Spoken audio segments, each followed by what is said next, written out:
ಉತ್ತರ ಕನ್ನಡ ಜಿಲ್ಲೆಯ ಬಾಸ್ಕೇರಿ ಬಳಿ ಗುಡ್ಡ ಕುಸಿದಿರುವಂತಹ ಘಟನೆ ನಡೆದಿದೆ. ಹೊನ್ನಾವರ ತಾಲೂಕಿನ ಬಾಸ್ಕೇರಿ ಬಳಿ ಈ ರೀತಿಯ ಒಂದು ಘಟನೆ ನಡೆದಿರೋದು. ರಾಷ್ಟ್ರೀಯ ಹೆದ್ದಾರಿ 206 ಸಂಪೂರ್ಣವಾಗಿ ಬಂದ್ ಆಗಿದೆ.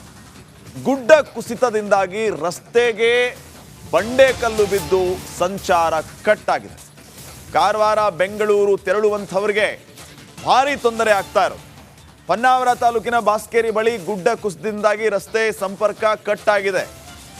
ರಾಷ್ಟ್ರೀಯ ಹೆದ್ದಾರಿ 206 ಸಂಪೂರ್ಣವಾಗಿ ಬಂದ್ ಆಗಿದೆ. ಹೊನ್ನಾವರ ಸಾಗರ ಶಿವಮೊಗ್ಗ ರಾಷ್ಟ್ರೀಯ ಹೆದ್ದಾರಿ ಇದು. ಕರಾವಳಿ ಭಾಗದಲ್ಲಿ ವ್ಯಾಪಕವಾಗಿ ಮಳೆ ಸುರಿತಾ ಇರೋದ್ರಿಂದ ಇಲ್ಲಿ ಈ ರೀತಿಯ ಪರಿಣಾಮ ನೋಡಿ. ತಾವು ದೃಶ್ಯಗಳಲ್ಲಿ ಗಮನಿಸ್ತಾ ಇದ್ದೀರಿ. ಗುಡ್ಡ ಕುಸಿದು ರಸ್ತೆಗೇನೆ ಬಂಡೆಕಲ್ಲು ಬಿದ್ದಿರೋದು, ದೊಡ್ಡ ಗಾತ್ರದಲ್ಲಿ ರಾಶಿ ರಾಶಿ ಮಣ್ಣು ಬಿದ್ದಿರೋದು. ಇದರಿಂದ ಕಂಪ್ಲೀಟ್ಲಿ ರಸ್ತೆನೇ ಬಂದ್ ಆಗಿದೆ.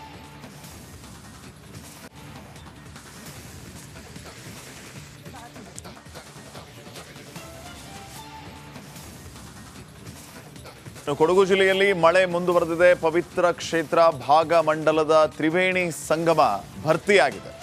ಕೊಡಗಿನ ಹಲವು ಕಡೆ ಗಾಳಿ ಮಳೆಗೆ ಮರಗಳು ಧರಾಶಾಹಿ ಆಗ್ತಾ ಇದೆ. ಕೊಡಗು ಜಿಲ್ಲೆಯಲ್ಲಿ ನಿರಂತರ ಮಳೆಯಿಂದಾಗಿ ಒಂದು ಕಡೆ ಅವಾಂತರ, ಮತ್ತೊಂದು ಕಡೆ ಪವಿತ್ರ ಕ್ಷೇತ್ರ ಭಾಗಮಂಡಲದ ಭರ್ತಿಯಾಗಿರೋದು. ಸೂರ್ಲಬ್ಬಿ ರಸ್ತೆಗೆ ಅಡ್ಡಲಾಗಿ ಮರ ಬಿದ್ದಿದೆ.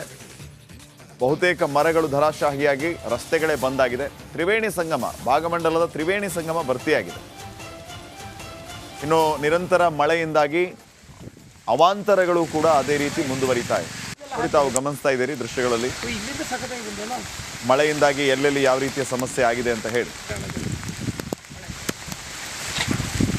ಭಾಗಮಂಡಲ ತುಂಬಿ ಹರಿತಾ ಇರೋ ದೃಶ್ಯಗಳನ್ನು ತಾವೀಗ ಗಮನಿಸ್ತಾ ಇದ್ದೀರಿ. ತ್ರಿವೇಣಿ ಸಂಗಮ ಭರ್ತಿಯಾಗಿರುವ ದೃಶ್ಯಗಳು.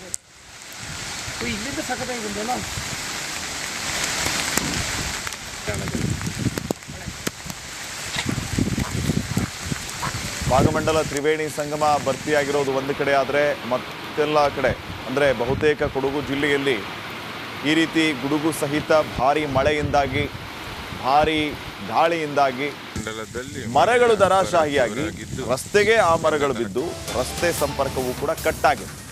ದಕ್ಷಿಣ ಕನ್ನಡ ಜಿಲ್ಲೆಯಲ್ಲಿಯೂ ಕೂಡ ಮಳೆಯ ಅಬ್ಬರ.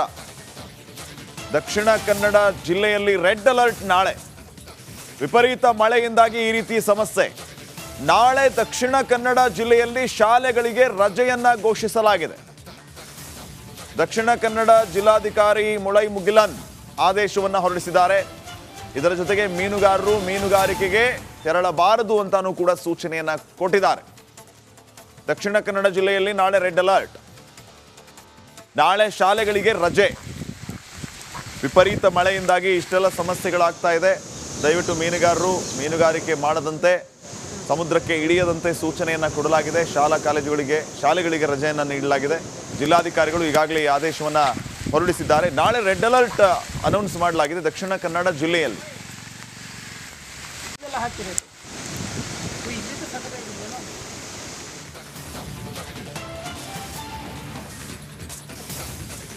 ನೋಡಿ, ಮಂಗಳೂರಿನಲ್ಲಿ ಮಳೆಯಿಂದಾಗಿ ಅಂಡರ್ ಪಾಸ್ನಲ್ಲಿ ನೀರು, ಪಡೀಲು ರೈಲ್ವೆ ಬ್ರಿಡ್ಜ್ ಅಂಡರ್ ಪಾಸ್ನಲ್ಲಿ ನೀರು ತುಂಬಿಕೊಂಡಿದೆ. ಅರ್ಧ ರಸ್ತೆಯವರೆಗೆ ಹೋಗಿ ರಸ್ತೆ ಮಧ್ಯೆಯಲ್ಲಿಯೇ ನಿಂತಿದೆ ಕಾರು. ಮಂಗಳೂರಿನಲ್ಲಿ ಮಳೆಯಿಂದಾಗಿ ಇಷ್ಟೆಲ್ಲ ಅವಾಂತರ ಆಗ್ತಾ ಇರೋದು. ಅಂಡರ್ ಪಾಸ್ನಲ್ಲಿ ನೀರು ನಿಂತ್ಕೊಂಡು ಸಂಚಾರಕ್ಕೆ ಸಮಸ್ಯೆ ಆಗ್ತಾ ಇದೆ. ಒಂದ್ ಕಡೆ ಕೊಡಗು ದೃಶ್ಯಗಳನ್ನು ಗಮನಿಸ್ತಾ ಇದ್ದೀರಿ. ತ್ರಿವೇಣಿ ಸಂಗಮ ಭರ್ತಿಯಾಗಿರೋದು. ಮತ್ತೊಂದು ಕಡೆ ದಕ್ಷಿಣ ಕನ್ನಡದಲ್ಲಿ ವಿಪರೀತ ಮಳೆಯಿಂದಾಗಿ ನಾಳೆಯಲ್ಲಿ ರೆಡ್ ಅಲರ್ಟ್ ಅನ್ನ ಘೋಷಣೆ ಮಾಡಲಾಗಿದೆ. ಶಾಲೆಗಳಿಗೆ ನಾಳೆ ರಜೆಯನ್ನ ಘೋಷಣೆ ಮಾಡಲಾಗಿದೆ.